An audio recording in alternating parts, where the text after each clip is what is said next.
Zelena Vega has been a fan favorite of the IGWC ever since she made her in-ring debut on the main roster, where she had a championship match against Asuka at Clash of Champions.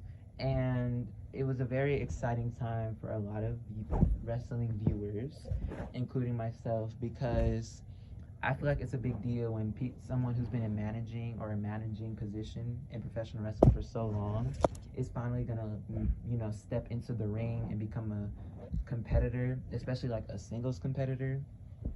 Um, is a big deal because we get to see what they could possibly offer when it comes to wrestling ability, and just see what they can offer and see if they can put up a good match and become a fan favorite of ours on our stand list or fan list, support list, whatever list you got or call um in your little world that you got. All right.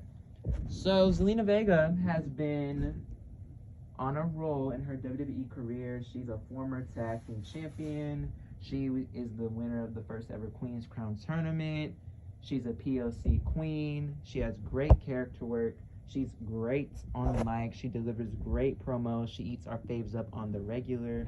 She's eaten half of my stands up on the mic, and I will proudly admit it. I mean, I stand her too, but like my other stands, she ate them up proudly on the mic. And so, with this great character work and these accomplishments and the great promo skills, Zelina Vega has been a fan favorite to have a women's championship reign in the near future. And a lot of people want her to face Bianca Belair and possibly dethrone Bianca Belair to become the new Raw Women's Champion at whatever time, whenever WWE wants to choose somebody to dethrone Bianca at a specific date. A lot of people want Zelina Vega because they feel that Zelina would be a good Raw Women's Champion and that she could carry a division and that she would deliver being a champion and give what's needed to be given for being a women's champion in WWE. Now, as much as I love Zelina Vega, I think she's very good, like I said, on the mic. Great character work. I love that she's a PLC queen, and her being a great representation for Hispanic women and men all across the world in professional wrestling, and just being a PLC icon. I love that. I love seeing PLC women win. Y'all know how I am with PLC women. I love seeing them win. But I don't want Zelina Vega as a women's champion right now because I feel like Zelina Vega isn't women's championship material like y'all say she is right now. Y'all preach how you don't want Alexa Bliss to win the Raw Women's Championship again because of the reign she gave us in 2017, 2018. She was great on the mic. She had great character work, but her matches were so subpar, and she was just beating everyone and everyone and everyone, and she got all this praise for doing the bare minimum when she was hyped up like she's one of the greatest in the world when she's not. She's just an overrated white girl, right? So if you say you don't want Alexa Bliss to win the Raw Women's Championship because she's going to give us a reign just like she did in 2018, what makes you think Zelina Vega won't give us the exact same thing? Because she's Mexican? Like, I love Zelina Vega. I love that she's a POC queen, but let's face it, Zelina Vega's ring ability is subpar. It's mediocre. And I feel like when it comes to picking a women's champion or a men's champion or a champion in professional wrestling, you gotta have wrestling skills to be the number one priority. Yes, WWE and AEW and Impact, all of them are entertainment. Professional wrestling is an entertainment business as well as it is with wrestling. But entertainment can only get you so far. This entertainment business is surrounded by wrestling. If you're not good at the main thing where the entertainment is coming from, which is wrestling, you don't need to hold a championship, period. No matter who you are. I don't care if you're good on the mic, you have great character work. Hell, even if you're over with the fans, if you can't wrestle or you're giving mediocre subpar matches, why would you need to become a Raw Women's Champion? And that's why I look at some of y'all sideways when y'all be like, I don't want mediocre women to represent the Raw Women's Division or the SmackDown Women's Division, or I don't want a reign like Mandy Rose is giving right now, a long reign where she's giving little to nothing, or I don't want another Alexa Bliss or Carmella reign, and then you're saying, but I want Zelina Vega as Raw Women's Champion, because it's like, y'all do realize she'll give us the exact same product that the women I just listed gave us. Y'all realize that, right? Like, and then y'all swear that she has this untapped potential and that she was a top tier competitor in Impact Wrestling. But when I look at her wrestling in Impact Wrestling, it's slightly better. It's slightly better, I will admit that, but it's not top tier 5-star match quality like y'all are making it. The only closest thing to 5-star quality I see is a moonsault. And it makes me wonder, it's like, are y'all saying that she's a top tier, unique in the ring individual because she's small and Mexican, and y'all feel like because she's small and Mexican, she's just automatically supposed to be a luchador? Because that sounds very racially motivated. And I feel like that's why y'all say she's like unique in the ring, because I don't see it. Where's the uniqueness? Because I don't see it. I see a bunch of flashy moves with little to no actual effectiveness when executed on her opponents, no matter who's selling it. And, she had championship matches and other matches against some of the best wrestlers in WWE, period, to see where she is as a competitor in the ring. She had her first match on the main roster as a singles championship match was against Asuka. And the match was terrible. It was like not even 1 star, 0.5 stars. It was that bad of a match. And it was on a pay-per-view. And everybody was like, oh my God, Zelina ate that up. What did she eat? What did she eat? She didn't eat the gear up. She didn't eat her moves up. She didn't eat the storytelling. What did she eat? The breakfast at the hotel she stayed at before she came to work? The mac and cheese Dana Brooke cooked for her before she had her match?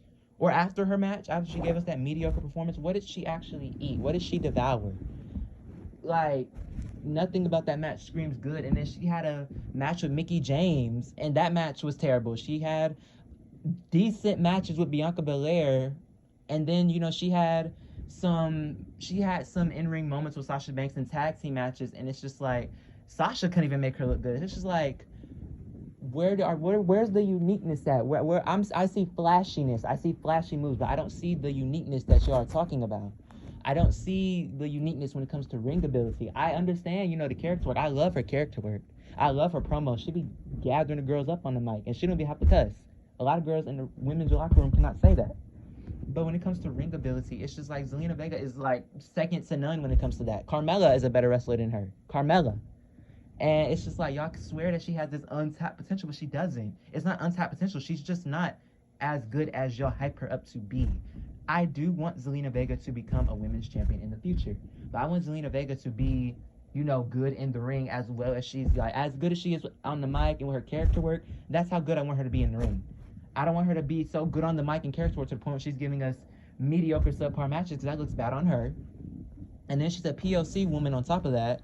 And she has it harder than these white girls. So if she gives, that of a quality product, WWE's going to be like, okay, all right.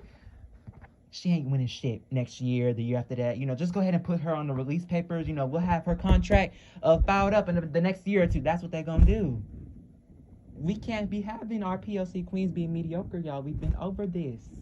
And we don't need Zelena Vega, of all people, giving us a mediocre performance when we know the girl is talented on the mic and with her character work. If you can give those great promos like you can when, reading the girls to field, if you can deliver with a great character, no matter what you're giving, you should be doing that with your matches. Not, okay, I'm going to show out today, and I'm just going to kind of do this the next day, and then just not do it. No. And girl, you Mexican girl in America, you can't be doing that.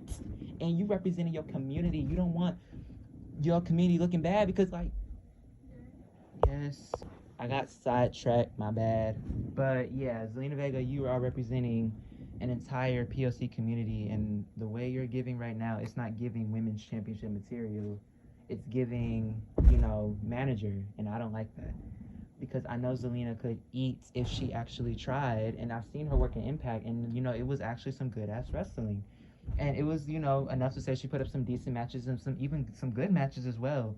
If she could bring that into the ring and combine the few moves that she brought to WWE, I guarantee you she would be at least somewhat of a decent competitor, and maybe enough to say that she could win a championship, because I feel like she could put up some good matches with Sasha and Asuka and Bianca, Rhea Ripley, Kaylee Ray, Io Shirai, if she just, puts in that work, because, you can't be afraid of hard work in this industry, especially as a POC woman, because, you have the odds stacked against you a little bit harder compared to these white girls. So you just got to be able to put in that work. I just hope Zelina can, and like Zelina's small as well, and you know, like look at people like Mexican wrestlers who are smaller in size, like Rey Mysterio and AJ Lee, Kalisto. You know, they're really good in the ring and at what they do. Even though you're overhyped AJ's wrestling ability a little bit, just a little bit, they could put up some good matches and like you know tell a story and all that stuff. So it's just like Zelina, look at if you need inspiration, you know, look at them. Like you know, so like you know, as same POC, the same people are like the same race and come from the same racial group as you. Like you know, so you can pick up some inspiration and be like just for like for your culture. You know what I mean? Like you know, as black people, like you know, if we like as a black man, if I wanted to be have inspiration for my matches, you know, I would look at some black wrestlers, you know, just for inspiration, like, you know, for the culture, for the culture. So I don't really want Zelena Vega as Raw or SmackDown or NXT, let alone 24/7 champion right now, because I want her to be a little bit more improved. When she can be a little bit more improved in the ring, then I'll happily root for her to become the next women's champion. But if she becomes women's champion and she's just not giving in the ring, it's not gonna look pretty. I'm just gonna let y'all know that right now. So it's just like we'll see how it goes. I have nothing against Zelina. I love her. She's a queen, but that wrestling ability, you know, it's kind of holding her back. That's all I have to say.